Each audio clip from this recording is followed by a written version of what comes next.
നമസ്തേ. നമ്മുടെ 21 days yoga ചലഞ്ചിൻ്റെ day 17ലേക്ക് എല്ലാവർക്കും സ്വാഗതം. ഇന്ന് ബ്രീത്തുമായിട്ട് ബന്ധപ്പെട്ട കുറച്ച് കാര്യങ്ങളാണ് നമ്മൾ ചെയ്തു പോകുന്നത്. നിങ്ങൾക്ക് ഒരു റിലാക്സേഷൻ ആവശ്യമുള്ള ആളാണെങ്കിൽ, സ്ട്രെസ്ഡ് ആയിട്ടുള്ള ആളാണെങ്കിൽ, ടെൻഷൻ, ഓവർ തിങ്കിങ് പോലുള്ള കാര്യങ്ങൾ, അതുപോലെ മെഡിറ്റേഷൻ ചെയ്യാൻ ആഗ്രഹിക്കുന്ന ആളുകളാണെങ്കിൽ നിങ്ങൾക്ക് എല്ലാവർക്കും യൂസ്ഫുൾ ആവുന്ന രീതിയാണ്. അപ്പോൾ ഈ ഒരു വീഡിയോ നോക്കി ഒരു വട്ടം ചെയ്തുകൊണ്ടെന്നല്ല പറയുന്നത്. റെഗുലറായിട്ട് ഇതോ അല്ലെങ്കിൽ ഇതുമായിട്ട് കണക്റ്റഡ് ആയിട്ടുള്ള കാര്യങ്ങളോ നിങ്ങൾക്ക് ഡെയിലി ലൈഫിൽ എല്ലാ ദിവസവും മുടങ്ങാതെ ആഡ് ചെയ്യുക വഴി നല്ലൊരു മാറ്റം നിങ്ങൾക്ക് മാനസിക തലത്തിൽ നിങ്ങൾക്ക് ഉണ്ടാക്കിയെടുക്കാൻ സാധിക്കും. ഇതിൽ നമ്മൾ ബ്രീത്തുമായിട്ട് ബന്ധപ്പെട്ട് 2-3 ബ്രീത്തിങ് പാറ്റേണുകൾ ചെയ്യുന്നുണ്ട്. അതിൻ്റെ കൂടെ ഫോഴ്സ്ഫുള്ളി ചെയ്യുന്ന രീതികൾ, അതുപോലെ പ്രധാനപ്പെട്ട 1-2 പ്രാണായാമങ്ങൾ, ഇതെല്ലാം നമ്മൾ ഇന്ന് ആഡ് ചെയ്യുന്നുണ്ട്. അപ്പോൾ നമ്മൾ ഇവിടുന്ന് അങ്ങോട്ട് ഈ ഡേ 17 മുതൽ അങ്ങോട്ട് നമ്മൾ ഇനിയിപ്പോൾ ഈ ചലഞ്ച് കഴിഞ്ഞാലും നമുക്ക് ചെയ്തു പോകാനും അറിഞ്ഞിരിക്കേണ്ടതുമായിട്ടുള്ള കുറച്ച് കാര്യങ്ങൾ ഉൾപ്പെടുത്തിക്കൊണ്ട് തന്നെയാണ് ചെയ്തു പോകുന്നത്. അത് ആ വീഡിയോയുടെ ഇനിയിപ്പോൾ ഇവിടുന്ന് അങ്ങോട്ടുള്ള ലാസ്റ്റ് ഡേ എൻഡ് ആകുമ്പോഴേക്കും നിങ്ങൾക്കത് ഒരു ക്ലാരിറ്റി അതിൽ വരുന്നതായിരിക്കും. ഒത്തിരി കാര്യങ്ങൾ തപ്പിപ്പോവാതെ നമുക്ക് അറിയുന്ന കാര്യങ്ങൾ വളരെ ഭംഗിയായിട്ട് ചെയ്ത് പ്രാക്ടീസ് ചെയ്ത് ഡെവലപ്പ് ചെയ്താലാണ് കുറച്ചുകൂടി ബെറ്റർ ആയിട്ടുള്ള റിസൾട്ട് നമുക്ക് ഉണ്ടാവുക. ഇപ്പോൾ പ്രാണായാമങ്ങളാണെങ്കിൽ അറിഞ്ഞു വെച്ചത് കൊണ്ട് കാര്യമില്ല, ഇതിങ്ങനെയാണ് ചെയ്യുന്നതെന്ന് പറഞ്ഞത് കൊണ്ടും കാര്യമില്ല. കാരണം ഓരോ ദിവസവും നമ്മളത് പ്രാക്ടീസ് ചെയ്യുന്തോറും, അല്ലേ, ഒറ്റയ്ക്കിരുന്ന് പ്രാക്ടീസ് ചെയ്യുന്തോറും വീണ്ടും വീണ്ടും അത് വളർന്നുകൊണ്ടേയിരിക്കും. അതിനൊരു എൻഡൊന്നുമില്ല. അതിനനുസരിച്ച് നമ്മുടെ ഊർജ്ജതലത്തിൽ വളരെ മാറ്റം ഉണ്ടാവും. പ്രാണായാമങ്ങളും ശ്വസന രീതികളും നമ്മുടെ എനർജീനെ ഒരു ഹൈ ലെവലിലേക്ക്, അല്ലേ, ഹൈ എനർജിയിലേക്ക് കൊണ്ടുപോകാൻ സഹായിക്കും. ബാലൻസ്ഡ് ആക്കാൻ, വിവിധ തരത്തിലുള്ള എനർജീസിനെ, പോയിന്റുകളെയൊക്കെ ആക്ടിവേറ്റ് ചെയ്യാനും ബാലൻസ് ആക്കാനും അത് സഹായിക്കുന്നുണ്ട്. അതിൻ്റെ റിസൾട്ട് എന്താണ്? നമുക്ക് നല്ല പ്രൊഡക്റ്റീവായിട്ട് ഡെയിലി ലൈഫ് മുന്നോട്ട് പോകാൻ സാധിക്കും. പാസ്റ്റിലോ ഫ്യൂച്ചറിലോ കൊടുക്കാതെ ഏറ്റവും ഒരു ഹൈ ലെവലിലുള്ള എനർജി എന്ന് പറയുമ്പോൾ യോഗയിലൂടെ പ്രാണായാമത്തിലൂടെ കിട്ടുന്നത് ഒരു സത്വഗുണമാണ്. അതുകൊണ്ട് തന്നെ പ്രസൻറ്റ് മൂമെൻറ്റിലായിരിക്കും നമ്മുടെ മനസ്സ് കൂടുതൽ സമയം, ഹാപ്പിനെസ് കൂടി വരുന്നു, അല്ലേ. അങ്ങനെ ഒത്തിരി നല്ല മാറ്റങ്ങൾ കൊണ്ടുവരാൻ സഹായിക്കുന്ന രീതി തന്നെയാണ് പ്രാണായാമങ്ങളും അതുമായിട്ട് റിലേറ്റഡ് ആയിട്ടുള്ള കാര്യങ്ങളും. മെഡിറ്റേഷനും ഒക്കെ ഫോക്കസ്ഡ് ആവും, കുറച്ചുകൂടി നമ്മൾ അലേർട്ട് ആവും, ഫോക്കസ്ഡ് ആവും. എത്രത്തോളം നമ്മൾ അലേർട്ട് ആവുന്നോ അല്ലെങ്കിൽ ഫോക്കസ്ഡ് ആയി തുടങ്ങുന്നോ നമുക്ക് ശ്രദ്ധിക്കാനുള്ള കഴിവ്, ആസ്വദിക്കാനുള്ള കഴിവ്, പ്രസൻറ്റ് മൂമെൻ്റ് അറിയാനുള്ള കഴിവ്, ഇതെല്ലാം വർദ്ധിച്ചു വരും. അപ്പോൾ ഡെയിലി ലൈഫ് തന്നെ വളരെ ഭംഗിയായി മാറുന്നതാണ്. ഓക്കെ, നമുക്ക് ചെയ്തു തുടങ്ങാം. നമുക്ക് ഇങ്ങനെയുള്ള കാര്യങ്ങൾ ഒരു യോഗ സാധനയുടെ അവസാന ഭാഗത്തൊക്കെ ചെയ്യുന്നത് തന്നെയാണ് ബെറ്റർ ആയിരിക്കുക. ഫസ്റ്റിലെ പ്രാണായാമങ്ങൾ ചെയ്യുക, നമ്മളിപ്പോൾ അഷ്ടാംഗ യോഗയിലെ നിയമപ്രകാരം യമ നിയമ ആസന പ്രാണായാമ അങ്ങനെ സ്റ്റെപ്പ് സ്റ്റെപ്പായിട്ടാണ് വരിക. അതിലെല്ലാം ഒന്നും രീതികളൊന്നും നമ്മുടെ ഡെയിലി ലൈഫിൽ നമുക്ക് പകർത്താൻ സാധിച്ചിട്ടില്ലെങ്കിലും നമ്മൾ ഒരു വാമപ്പിന് ശേഷം ആസനാസ്, അതിനുശേഷം അവസാനം പ്രാണായാമം, മെഡിറ്റേഷൻ, അല്ലേ, യോഗനിദ്ര, ആ ഒരു ട്രാക്കിലാകുമ്പോൾ നമുക്കൊരു കംപ്ലീറ്റ് ആയി എന്നുള്ളൊരു ഫീൽ നമുക്ക് തോന്നാറുണ്ട്. പല രീതിയിലും ആളുകൾ ചെയ്യാറുണ്ട് കേട്ടോ. ഓക്കെ, നമുക്ക് ഇന്ന് ചെയ്യുമ്പോൾ നിങ്ങൾ നിങ്ങളുടേതായ ഒരു സാധനയ്ക്ക് ശേഷം ചെയ്തോളൂ. അതല്ലെങ്കിൽ ഇനി ഇത് മാത്രമാണ് ചെയ്യുന്നതെങ്കിലും ഒന്ന് ഇരുന്ന് റിലാക്സ് ആയതിന് ശേഷം കുറച്ച് ബ്രീത്തൊക്കെ എടുത്ത് വിട്ടതിന് ശേഷം ചെയ്യാം. എങ്ങനെയാണെങ്കിലും നമ്മൾ സാധന ചെയ്യുന്നതിന് മുമ്പായിട്ട് നീറ്റായിരിക്കണം, ഫ്രഷ് ആയിരിക്കണം. അത് നമ്മുടെ ശരീരവും മനസ്സും മാത്രമല്ല, ഇരിക്കുന്ന സ്ഥലവും ഒക്കെ അങ്ങനെ തന്നെയാണ്. അപ്പോൾ ഇതെല്ലാം കണക്ട് ചെയ്ത് നോക്കുമ്പോൾ ഏറ്റവും ബെസ്റ്റ് ആയിട്ടുള്ള ടൈം എന്ന് പറയുമ്പോൾ മോർണിംഗ് തന്നെയാണ്. അതുകൊണ്ടാണ് കൂടുതൽ ആളുകളും മോർണിംഗ് പ്രിഫർ ചെയ്യുന്നതും. പിന്നെ ഒരു സ്പിരിച്വൽ കണക്ഷൻ കിട്ടാനും ഏറ്റവും നല്ലൊരു സമയം മോർണിംഗ് തന്നെയാണ്. ഈവനിംഗ് ആണ് നിങ്ങൾ ചെയ്യുന്നതെങ്കിലും എംപ്റ്റി സ്റ്റൊമക്ക് നിർബന്ധമായിട്ടായിരിക്കണം. ഡ്യൂട്ടിയൊക്കെ കഴിഞ്ഞ് വേർത്ത് വന്നിരിക്കുന്ന സമയത്ത് ഡയറക്റ്റ് യോഗ ചെയ്യാതിരിക്കുക. ഒന്ന് ഫ്രഷ് ആയതിനു ശേഷം യോഗ ചെയ്യുക. കാരണം ഇതൊരു വർക്കൗട്ടായിട്ട് കാണരുത്, നമ്മളെ ഉയർത്തുന്നൊരു കാര്യമാണ്. നമുക്ക് സ്റ്റാർട്ട് ചെയ്യാം. ഒന്ന് നിവർന്നിരുന്നിട്ട് ഒന്ന് സൈലൻ്റ് ആവാം, നമുക്ക് ഒന്ന് റിലാക്സ് ചെയ്യാം.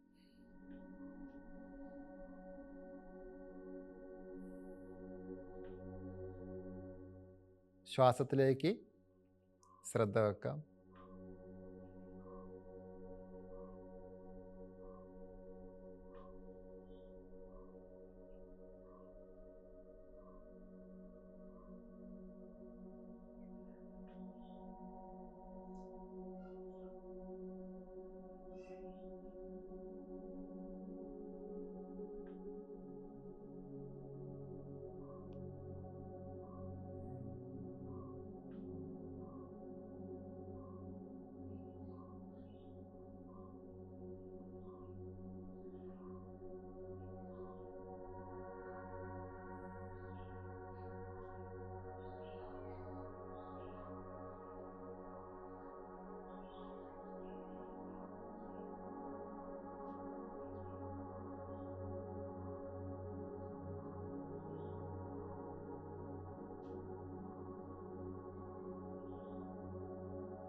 ശ്വാസത്തിലേക്ക് തന്നെ ശ്രദ്ധ വെക്കാം.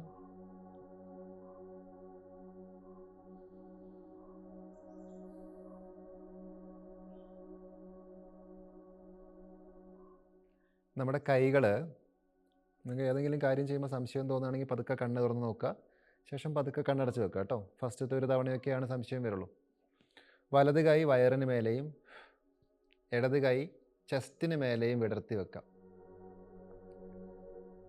മൈൻഡ്ഫുൾ ബ്രീത്ത് ചെയ്യാം. നമ്മൾ ശ്വാസം ഉള്ളിലേക്ക് എടുക്കുമ്പോൾ അല്ലേ, നമ്മുടെ ചെസ്റ്റ് വികസിക്കും, വയറ് വികസിക്കും. അത് നമ്മൾ ആ കൈകളിലൂടെ അറിയുന്നു, ആസ്വദിക്കുന്നു. നേരെ തിരിച്ച് ബ്രീത്ത് ഔട്ട് ചെയ്യുന്ന സമയത്ത് ശരീരം ചുരുങ്ങും, ചെസ്റ്റ് താഴും, വയറൊക്കെ ചുരുങ്ങി വരും അല്ലേ. അപ്പോൾ കംപ്ലീറ്റ് ആയിട്ടുള്ള വളരെ സാവധാനത്തിലുള്ള ബ്രീത്താണ് നമുക്കിവിടെ വേണ്ടത്. പതുക്കെ ശ്വസിക്കുക. ചെയ്തു തുടങ്ങാം. ഒരു 5-10 തവണ ലോങ് ബ്രീത്ത് ചെയ്യുക. പതുക്കെ സോഫ്റ്റായിട്ട് ചെയ്തു നോക്കൂ. ബ്രീത്ത് എടുക്കുമ്പോൾ ചെസ്റ്റ് ഉയരുന്നു, വയറ് വികസിക്കുന്നു. ശ്വാസം വിടുമ്പോൾ ചെസ്റ്റ് താഴുന്നു, വയറ് ചുരുങ്ങി ഉള്ളിലേക്ക് വലിഞ്ഞു പോകുന്നു.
പതുക്കെ കൈകൾ താഴെ വെക്കാം.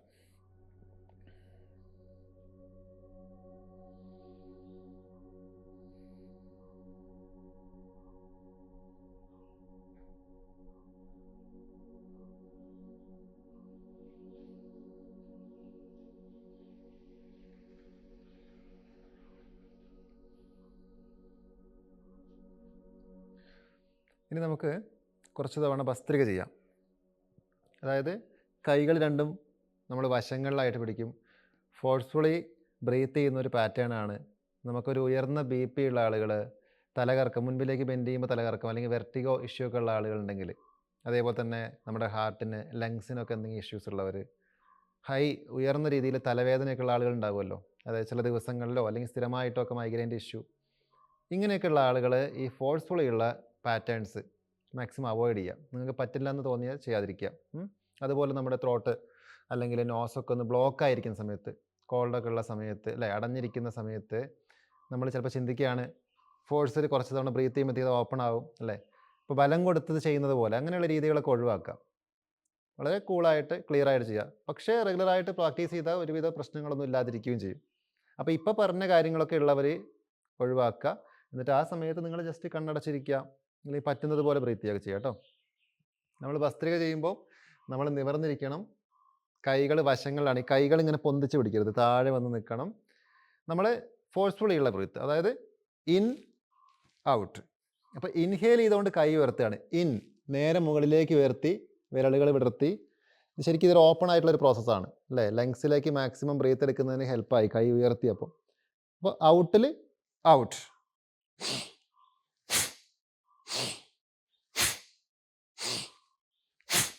ഈ ഒരു രീതിയിൽ വളരെ ശ്രദ്ധ വെച്ച് കണ്ണടച്ചിട്ടാണ് നമ്മൾ ചെയ്യുന്നത്. നമ്മുടെ ശ്രദ്ധ ബ്രീത്തിലേക്കാണ്. അപ്പോൾ മിക്ക ആളുകളും ചെയ്യുമ്പോൾ അറിയാതെ കൈയിലേക്ക് ഭയങ്കര ബലം കൊടുത്തു പോകും.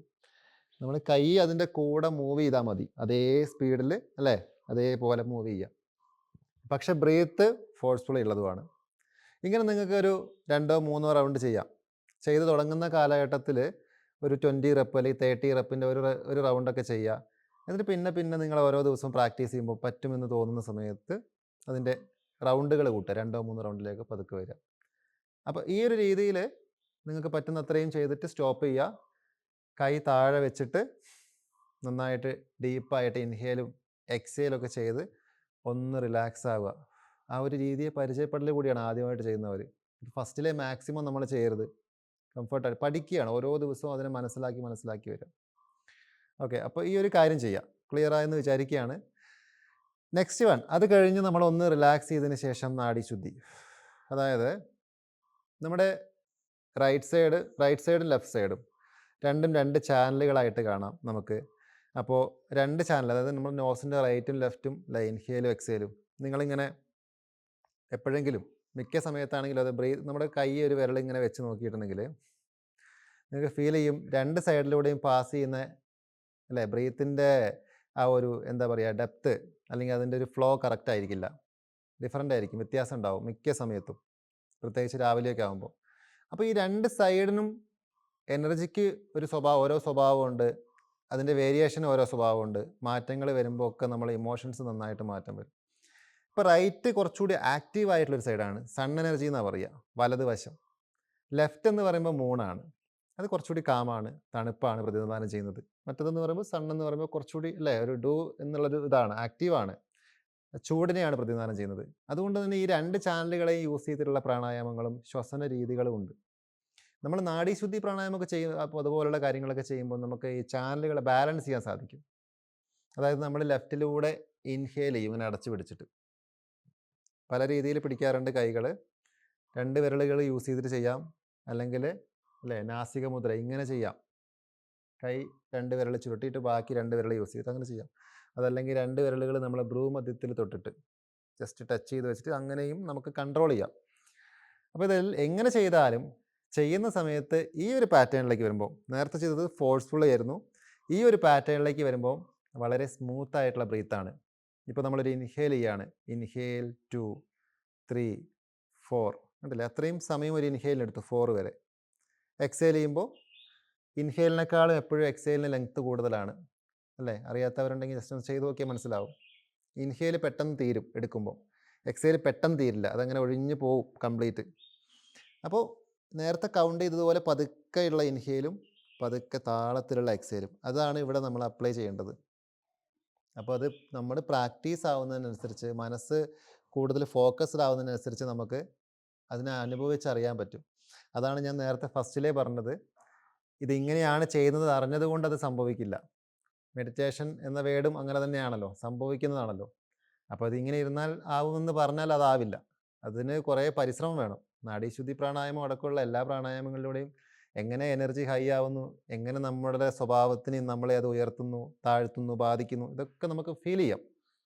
അപ്പോൾ ചെയ്ത് പഠിക്കുമ്പോൾ റൈറ്റ് ക്ലോസ് ചെയ്യുന്നു, ലെഫ്റ്റ് ഇടനാടി എന്നാണ് പറയുക, ഇടത് ഭാഗത്തൂടെ ഇൻഹേൽ ചെയ്തു, എന്നിട്ട് അപ്പുറത്തെ വിരൽ കൊണ്ട് ലെഫ്റ്റ് ക്ലോസ് ചെയ്തു, റൈറ്റിലൂടെ എക്സേൽ ചെയ്യുക, വീണ്ടും റൈറ്റിലൂടെ ഇൻഹേൽ, ക്ലോസ് ചെയ്യുക, ലെഫ്റ്റിലൂടെ എക്സേൽ, വീണ്ടും ലെഫ്റ്റിലൂടെ ഇൻഹേൽ, ക്ലോസ് ചെയ്തു, റൈറ്റിലൂടെ എക്സേൽ. ഏത് വശത്തൂടെയാണോ ശ്വാസം പുറത്തേക്ക് വിടുന്നത് അതേ സൈഡിൽ ഒരു യു ഷേപ്പിലാണ് വരിക അല്ലേ. ഇവിടുന്ന് ഇങ്ങനെ ഇൻഹേൽ ചെയ്തു, ഇപ്പുറത്തൂടെ എക്സേൽ ചെയ്തു, ഇപ്പുറത്തൂടെ ഇൻഹേൽ ചെയ്തു, ഇപ്പുറത്തൂടെ എക്സേൽ ചെയ്തു. ഏത് ഭാഗത്തൂടെയാണോ അതേ ഭാഗത്തൂടെ തന്നെ തിരിച്ചെടുക്കുന്നു. അപ്പോൾ നിങ്ങൾ 2 കൈയൊന്നും യൂസ് ചെയ്ത് ചെയ്യേണ്ട, ഈ ഒരു കൈ ഉപയോഗിച്ച് കറക്റ്റായിട്ട് ഇങ്ങനെ 2 വിരൽ കൊണ്ട് കൺട്രോൾ ചെയ്യുക, ഒന്നാമത്തെ കേസ്. അടുത്ത കാര്യം എന്ന് പറയുമ്പോൾ 2 ചാനലുകളാണെന്ന് പറഞ്ഞു. അപ്പോൾ ഇതിനെ കൺട്രോൾ ചെയ്യുക കൂടിയാണ് നമ്മൾ ചെയ്യുന്നത്. ബാലൻസ്ഡ് ആക്കുകയാണ്. പെട്ടെന്നുള്ള അടച്ചു തുറക്കലുകളല്ല ഇവിടെ ആവശ്യം. സ്മൂത്തായിട്ട് ഒന്നിലൂടെ ഇൻഹേൽ ചെയ്യുക. പതുക്കെ വിരൽ കൊണ്ട് അത് ക്ലോസ് ചെയ്തിട്ട് അപ്പുറത്തുള്ള ഭാഗം പതുക്കെ ഓപ്പൺ ആക്കി, അല്ലെ ഒരു വാതിൽ തുറക്കുന്ന പോലെ.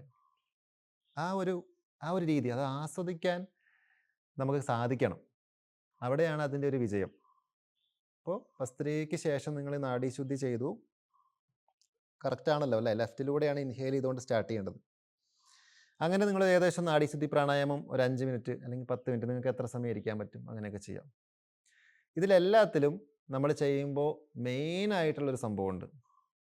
ഏത് പ്രാണായാമം ചെയ്യുമ്പോഴും അതിൻ്റെ ഫൗണ്ടേഷൻ എന്ന് പറയുന്നത് നമ്മുടെ ഇരിപ്പാണ്. അപ്പോൾ നമ്മൾ എത്ര സമാധാനത്തിൽ സുഖത്തിലിരിക്കുന്നോ അത്രയും നല്ലതാണ്. അതിനും കുറച്ച് മാനദണ്ഡങ്ങളുണ്ട്. നട്ടെല്ല് നിവർത്തി തല നിവർത്തി നിങ്ങൾക്ക് ഏറ്റവും സുഖത്തിൽ എങ്ങനെ വേണമെങ്കിലും ഇരിക്കാം. ഒട്ടും പറ്റാത്ത ആളുകൾ ചെയറിലിരുന്നിട്ട് ചാരി ഇരുന്നിട്ടൊക്കെ ചെയ്യാവുന്ന ആളുകളുണ്ട്. കാരണം തുടക്കമെന്ന് പറയുമ്പോൾ എപ്പോഴും നമുക്ക് ബാക്ക് പെയിൻ, അല്ലേ, നടുകടയിൽ, അങ്ങനെ ഒത്തിരി ഇഷ്യൂസ് വരും. ഇറിറ്റേറ്റഡ് ആയിരിക്കും നമ്മൾ. അപ്പോൾ നമുക്കത് കറക്റ്റ് ഫോക്കസ് ചെയ്യാൻ പറ്റില്ല. അതുകൊണ്ടാണ് കുറേ ആളുകൾ മെഡിറ്റേഷനൊക്കെ ചെയ്യുമ്പോൾ ഫെയിലായി പോകുന്നതിൻ്റെ റീസൺ അത് തന്നെയാണ് മെയിൻ. അപ്പോൾ നിങ്ങൾ ചെയ്യേണ്ട ഏറ്റവും നല്ല വഴി, നല്ല കനത്തിൽ 2-3 പില്ലോ വെക്കുക, അല്ലെങ്കിൽ യോഗ ബ്ലോക്കൊക്കെ വെച്ചിട്ട് അതിന് മേലെ നിങ്ങൾ ഇരുന്ന് ശീലിക്കുക സുഖത്തിൽ. അതാണ് നമുക്ക് ചെയ്ത് പഠിക്കാൻ ഏറ്റവും നല്ലൊരു വഴി എന്ന് പറയുമ്പോൾ. അപ്പോൾ നമ്മൾ ഇറിറ്റേറ്റഡ് ആയിരിക്കില്ല. ഓക്കെ, ഇപ്പോൾ നമ്മൾ ഫസ്റ്റ് ചെയ്ത ബ്രീത്തിങ് പാറ്റേൺ ചെയ്തു, ഭസ്ത്രിക ചെയ്തു, നാഡീശുദ്ധി ചെയ്തു. ഇതെല്ലാം കഴിഞ്ഞ് അവസാനം കണ്ണടച്ച് കുറച്ച് സമയം ഇരിക്കുക. അതായത് കറക്റ്റാണ് ചെയ്തതെങ്കിൽ ഇത്രയും കാര്യങ്ങൾ ചെയ്ത് കഴിയുമ്പോഴേക്കും നിങ്ങളൊരു കാമായിട്ടുള്ള അവസ്ഥയിലായിട്ടുണ്ടാവും. ഒരു സുഖം, വേറെ ഇറിറ്റേഷനൊന്നുമില്ല, സുഖത്തിൽ ഇങ്ങനെ ഇരിക്കാം. അപ്പോൾ അതിലങ്ങനെ നിങ്ങൾക്ക് തോന്നുന്നവർ ഒരു 5 മിനിറ്റൊക്കെ ഇങ്ങനെ ഇരിക്കുക, വെറുതെ നല്ല സുഖമായിട്ടിരിക്കുക. അതിന് ശേഷം വേണം, ആ ഇരിപ്പും കഴിഞ്ഞതിന് വേണം കൈകളൊക്കെ ചൂടാക്കി കണ്ണിലേക്കൊക്കെ വെച്ച് വളരെ സന്തോഷത്തോടെ, അല്ലേ, പ്ലസൻ്റായിട്ട് കണ്ണ് തുറക്കാൻ. അങ്ങനെയാണത് അവസാനിപ്പിക്കാം. ഇപ്പം നമ്മൾ പറഞ്ഞ പാറ്റേൺ ഏകദേശം ഒരു 20 മിനിറ്റോളം കണ്ടിന്യൂസ് ആയിട്ട് ചെയ്യാനുള്ള കാര്യം ഉണ്ടാവും. അത് നിങ്ങളുടെ രീതി അനുസരിച്ച് ചിലപ്പോൾ അത് കൂടാം കുറയാം. രണ്ടായാലും ചെയ്ത് കഴിയുമ്പോൾ നിങ്ങൾക്ക് നല്ലൊരു മൂഡായിരിക്കണം ഉണ്ടാവേണ്ടത്, ഇറിറ്റേഷൻ ആയിരിക്കില്ല. പിന്നെ എപ്പോഴും സാധന ചെയ്യുമ്പോൾ, അല്ലെങ്കിൽ ഇതുപോലെ അവനവനെ ശ്രദ്ധിക്കുന്ന പാറ്റേൺസും രീതികളൊക്കെ ചെയ്യുമ്പോൾ ഒരു ഒന്നിൻ്റെയും വക്കിൽ വെച്ച് ചെയ്യരുത്. അല്ലേ, ഇപ്പോൾ ഇത്ര മണിക്ക് ഡ്യൂട്ടിക്ക് പോകണം, അപ്പോൾ സമയം നമ്മളെ അതിൽ നിന്ന് വലിച്ചുകൊണ്ടേയിരിക്കും. അല്ലെങ്കിൽ വേറെ എന്തെങ്കിലും റീസൺസ്, കാര്യങ്ങൾ, ഇതൊന്നും ഉണ്ടാവാത്തൊരു സമയം എക്സ്ട്രാ സമയം എടുത്ത് കറക്റ്റ് ടൈം കണക്കാക്കി സമാധാനത്തോടെ ഇത് ചെയ്യുക. ഒന്നിൻ്റെയും വക്കത്ത് പോയി ചെയ്യരുത്. പിന്നെ നല്ല നീറ്റായിരിക്കുക ചെയ്യുന്ന സമയത്ത്, അപ്പോഴാണ് അത് സംഭവിക്കുക. ഒരു സ്പിരിച്വലി കണക്റ്റഡ് ആയിട്ടുള്ള കുറച്ച് കാര്യങ്ങളും കൂടിയാണല്ലോ. അല്ലെങ്കിൽ അപ്പോൾ നമുക്ക് ഒരു രീതിയിലും നമ്മളൊരു എന്താ പറയുക, നീറ്റ് അല്ലാതിരിക്കുന്നൊരവസ്ഥ വരരുത്. പ്രത്യേകിച്ച് ഫിസിക്കലി ഫ്രഷ് ആയതിനു ശേഷം, അല്ലെങ്കിൽ കൈയും കാലമൊക്കെ കഴുകിയതിന് ശേഷമായിരിക്കണം രാവിലെ ആണെങ്കിൽ ചെയ്യുന്നത്. കുറച്ച് നാൾ മുടങ്ങാതെ ചെയ്യുക. ഇപ്പോൾ നമ്മൾ ചെയ്യുന്ന ഈ ചലഞ്ച് അടക്കം 21 ഡേയ്സ് വെക്കുന്നതിന് തന്നെ റീസൺ ഉണ്ട്. ഇത്രയും ദിവസം കൊണ്ടൊരു ശീലമാവാൻ അത് കാരണമാവും. മുടങ്ങാതെ കുറച്ച് ദിവസം നമ്മൾ അടുപ്പിച്ച് ചെയ്തെങ്കിൽ മാത്രമാണ് അത് മുന്നോട്ട് പോവുകയുള്ളൂ, റിസൾട്ട് ഉണ്ടാവുള്ളൂ. അല്ലെങ്കിൽ 2-3 ദിവസം ചെയ്യുമ്പോഴത്തേക്കും അടുത്ത റീസൺ വരും അത് പെൻഡിങ് ആവാനുള്ള. മനസ്സിലായോ? ഒരു ക്ലാരിറ്റി വന്നെന്ന് വിചാരിക്കുകയാണ്. നമ്മൾ വൈൻഡപ്പ് ചെയ്യാണ്. Thanks for watching. Next day കാണാം.